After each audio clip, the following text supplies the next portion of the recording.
Okay, hello everyone, welcome.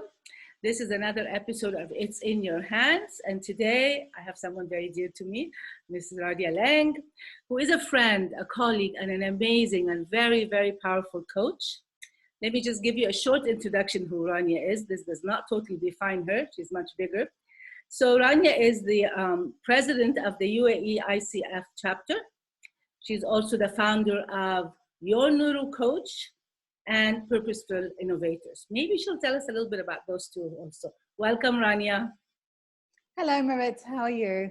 How are you? Could you tell us a few words on both, why it's called Your Neuro Coach and what is Purposeful Innovators, if you would like? Absolutely. First of all, I wanted to thank you so much for inviting me onto this interview. I always enjoy our chat, so it's lovely for you to be so generous.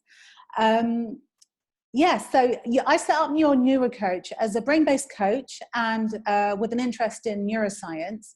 I really wanted to strip everything back to the latest research that we can really use and clear out all of the hearsay and the rumors about what we should be doing and all of that kind of thing.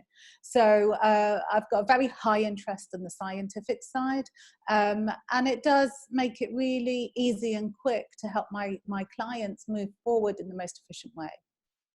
Yeah, it's important, the science, because for some people who are very left-brained, they need to know the science. So I can understand. Yeah. I myself am that type of person. I needed to know the science. So I know you work a lot with corporate and people who are very highly intellectual. They need to know, like, how does this really work? Amazing. Yeah. And also with other clients as well, because once you have the skeleton, the science provides you with the skeleton, you can actually start getting very intuitive and creative, knowing that you can build on that in a way that really helps the client. So you can then make it really client focused rather than be focusing on lots of techniques that may not be that effective. Great, thank you. Okay. Tell us a little bit about Purposeful Innovators, if you can share. Absolutely. So based on brain-based, the brain-based coaching approach, I actually have been doing several years research into how organizations can, by understanding neuroscience, progress forward with regards to their strategies and their projects and their impact that they make to be able to innovate for their customers and build new markets. So taking, if you like, what we know about one human brain, and then actually expanding that into an organizational design that helps people, which are their employees and their customers, achieve a positive outcome. This fits perfectly in what we're going to be talking about, although I'm talking to the individuals, but yeah, by the individuals, we create the organization. So yeah, this is amazing for me. Thank you. So Rania, we've had a discussion before in the beginning of the changes. I call it the changes. The corona starts with a C and changes. Yeah. I don't like to call it a crisis or a disaster or whatever they're calling it, but I just call it the changes. And we were talking with people how to deal with the stress and how to deal with their emotions and how to manage their life then. I believe we're 1 month past that, and a lot of people have learned their own tools and skills and how to handle that. Today, what I'm thinking of actually, if you can help us, being the coach you are and with all your knowledge, how to actually really benefit from the time and how to leverage these actual changes that are happening, whether we like it or not. We're in the midst of it. We're just in the midst of it. To get to that, because there will be another side, there will be the other side, we'll get out of it at some point. To get to a more positive future, how do we use this time, leverage it, so that when we get over this hump, we're in a better situation and we're more positive? What are your thoughts on this? Well, one of the things that times of challenge does is actually bring ourselves into a very short-term focus. We start looking at what I call the cloud, which is right in front of us, and the challenges are right in front of us. And with all of us, everybody has got dreams and ambitions that they wish they could do in one time or another, joys that they had as children they forgot about.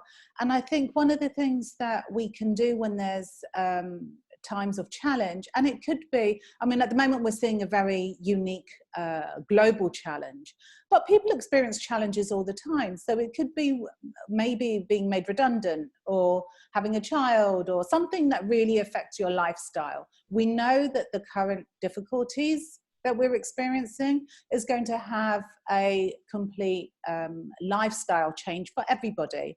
It doesn't take that long to develop new habits. It takes 21 days. And as you said, we've passed the whole month in now. We've developed new habits, new consumer habits, personal habits. And one of the things we can do is actually use this time to reflect and actually think about what we would have in an ideal world. What would we like to dream of for our future? Take it into a long-term vision, and then start thinking about the choices we make now. And even if they're tiny incremental micro changes that we can make, if we've understood what our long-term vision is, it's more likely that we're actually going to start developing and learning things towards that, because suddenly our brain's got a goal to achieve. And we may or may not realize it, but by identifying that vision in the future, we will start choosing those things that are healthy and positive for us with very little willpower input. We'll start noticing the things that give us enjoyment. We'll start realizing and making connections. And over time, those micro changes actually build up into something quite dramatic. So I'm going to share something as you're speaking, I just thought of, because I'm also trying to think of what is it going to look like. So for like 8 or 9 years, I have not really balanced my life. So I've just been work, and I have not really taken care of my home or even cooked or much. I was doing that few months of the year, like the summer and Ramadan. But now that I'm enjoying it, I'm actually not upset, because I've always had help and I've always had a cook. And I'm like thinking, I'm hoping that when we're back to normal, as they call it, the new normal, that I will continue to have the time to sit and, you know, cut up the vegetables and see them cook. And I'm really enjoying it. And I'm missing it. And I'm like wanting to put it back in. So maybe you're saying, what my future to look like? I'm like back to more who's Myrette is. And part of her is enjoying serving in the house or for serving her family. So as you're saying, it's like coming back to who I am and what do I want in the next few years for me, or many years, God knows. Yeah. I put it back in. And it's experimentation. We've got a wonderful, what this pause is bringing us is a wonderful time to experiment with new things. And it might not feel like it's something you've ever done before. I mean, just yesterday, I decided to have a play with the garden and do some gardening. It's the first time in my life I've ever done gardening. But what I actually achieved was so wonderful. And the whole family came out and we helped each other. And it was such a lovely afternoon. And a rare one, because it's been raining and the weather's been either too hot or sandstorms or raining. So it's that thing that now's the time to experiment and try new things. Now's the time to you know, whether it's recipes, it's time to come up with new family positive habits. Have fun in ways that are creative and positive, and from there it might be you'll rediscover. It's natural to rediscover the things that you used to like when you were little, and that brings you back to yourself. It brings you back to the self that was pre explosion of media, pre-internet, and all of those things. So it can be a wonderful time for that exploration process. So let me just to summarize, if this is what you're trying to say, this is my understanding, that it's a time to, if you want to create a more positive future, to actually find what brings us joy, who we really are, and maybe discover ourselves. As you're saying, people are painting, people are doing things they had never done. As you say, I've seen my friends saying, we're learning online how to do crochet, we're learning, and they're enjoying it. And men are doing more things in the house. My husband is getting involved in a little bit of the house. Like, how do you do this? You know, like, how do you make this? I'm like, yeah, I'm going to teach you a little bit of cooking. So really a little bit, you know, just a little bit. But he's discovering a part of him that he didn't know about. So let's say, so what you're saying is to be more positive, to prepare, as the message of this challenge is to get inside and know who you are. But I'm seeing that this challenge is basically what makes me happy, because this is what's going to have value in the future. We're going to understand this is what's most valued. not about the big house or the money or whatever. It is about what makes you happy. And it could be the big house and a lot of money, but it is what you really value.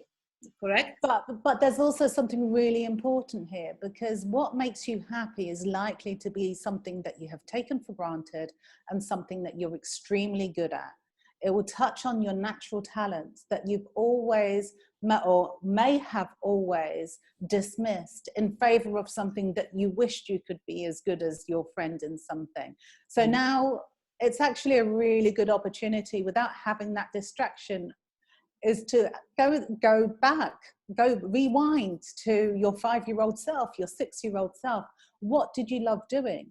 And it's amazing what things can start coming up, because we don't have those other distractions on our time, on our attention, and we can really enjoy being in that childhood state, where our strengths and our talents first started coming about when we daydreamed and used our imagination and role played and had that creative time. It's a really wonderful thing to be able to tap into at the moment. Yes, I understand what you're saying, but I believe for some people, it's really hard to go inside and see what the child wanted, because they've covered up and they've taken a lot of shoulds and musts and have tos, and they've become someone maybe that they don't know very well. And for us, if they've not really been coached for a while, it might be hard for them to understand how to do that. If you can share something that we can support them with as a tool of coaching, what can they do that they can at least start get in touch with that child to make that child happy, to get in touch who they really are? Something simple, maybe question. That's exactly it. The smallest, simplest thing that makes them happy. So if they enjoy playing with makeup, get made up, play with different colors, pull out the old makeup trays that you haven't seen in a while, or the unopened gifts that you never opened because you never go to that special place or anything special enough to use it. If you enjoyed dressing up, have a party at home for just your immediate family. If you enjoyed doodling, just have a little doodle, and it might be the smallest thing that you enjoy. It's really about choosing. So it could be, if you haven't cooked in a while, choosing a really simple recipe that makes you happy, maybe some basic biscuits or that kind of thing. And I think also being aware that the people shoulds and coulds and all of that actually come from our conditioning, our society that conditions us.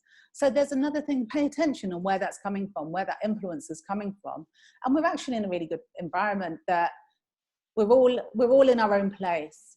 We don't need to listen to it. We can choose that we're going to do what we want. We can please ourselves anyway. And that's something that could be an awareness activity. And really questioning, should I listen to that should or that must, or, and there's a lot of advice. One of the advice was, for example, you need to get out of your pajamas every day. Now, my daughter's very young. She hasn't been out of her pajamas for 4 weeks. It doesn't matter. It really doesn't matter. She enjoys her pajamas, and she'll say she's under 5. So the reality is, it really doesn't matter. And actually think of how you can actually have more fun in the current situation. Maybe if there are areas that you feel are causing some obstacles, one of the things that is a really good practice to do is just writing down what those obstacles are, grabbing a diary or a piece of paper. You can throw it away afterwards, get it out of your mind and start processing it. And that might be enough to clear some of the things that make you feel that you can't do small fun activities. But there's really small things that you can have fun with right now. Yes, and I know for some people, they might think this is simple advice, but in reality, this is how you change your life. I remember when I first started, I had a lot of shoulds and it should be this way, it must and should. And when I started being aware, just as simple as that, until today, whenever I catch myself saying it should be that way, I'm like, oh my God, where did I get the should? Why should it be? And that gave me a lot of freedom. That gave me a lot of freedom knowing There's no shoulds. And it also let me stop judging so many situations and people and whatever, because there is no should. So that's an amazing advice. If they just follow that for a bit, I think they'll be able to recreate the person they want to be in their future. Because this is the time we're stopping to like figure out who do we want to be in the next few years. And there's one more thing I want to say is, along with journaling, a gratitude diary is a fantastic thing, a practice activity to do. And it's something that if you forget to do, it doesn't actually matter. You can practice doing it. A gratitude jar, if you're living with your family, or actually a diary where every day you write things that you're grateful for. And gratitude is really interesting because gratitude will change. It's a thought process that has got a lot of science behind it, in the way that it can actually slowly make those micro changes that boost your overall thinking and make it more positive, by just tuning into that gratitude thoughts. And that's why gratitude is so important with spirituality and religions and that kind of thing. So I think if you haven't already thought about the things that you're grateful for, start doing it now, and keeping a gratitude diary, getting the family involved. So if you do have family members that are finding it really difficult, it's something that you can share with them, even if they don't participate. To hear somebody else feeling gratitude does lift you up a little bit. And it's so, for example, I've liked cooking. I've cooked for years, so I do like food. But my husband, every weekend we try to replicate a takeaway, because we've chosen not to take takeaways at this time.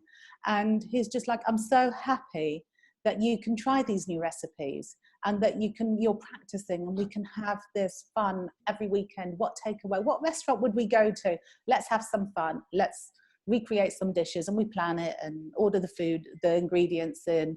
So there's different ways that we can bring that gratitude in.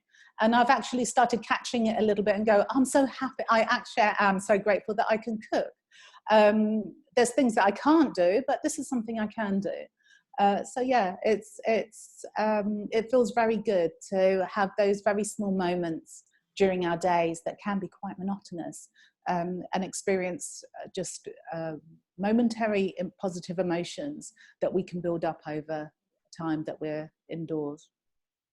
Those are very powerful. The gratitude, I think, saved my life at some point when I was getting depressed. And I actually went to my old gratitude, which I started in 2009, and started flipping through some of it, and I would write them down to my gratitudes. And it does make a difference if you write them just rather than just saying them. But it is one of the best advice I ever heard. Was like, I remember at some time I was really down, and my daughter said, "Mom, go back to your gratitude, stick to it like religion," and it really saved my life. Because it's science. It really is science. So there's been a lot of research done from positive psychology into gratitude, and its basis is scientific. So it's one of those things that works, feels good, and makes micro changes over time. And what happens with micro changes over time, as we've seen with the difficulties, it makes big impact over a long time. So it's something that we can all do very easily. Well, Rania, this has been very helpful and very powerful, actually, and people follow it. I am going to ask you to come on in again, because we're going to need your help in another interview. It'll be my pleasure. Out for a bit and see how that works. And I look forward to speaking with you again. And thank you very much. Thank you, Myrette. Thank you.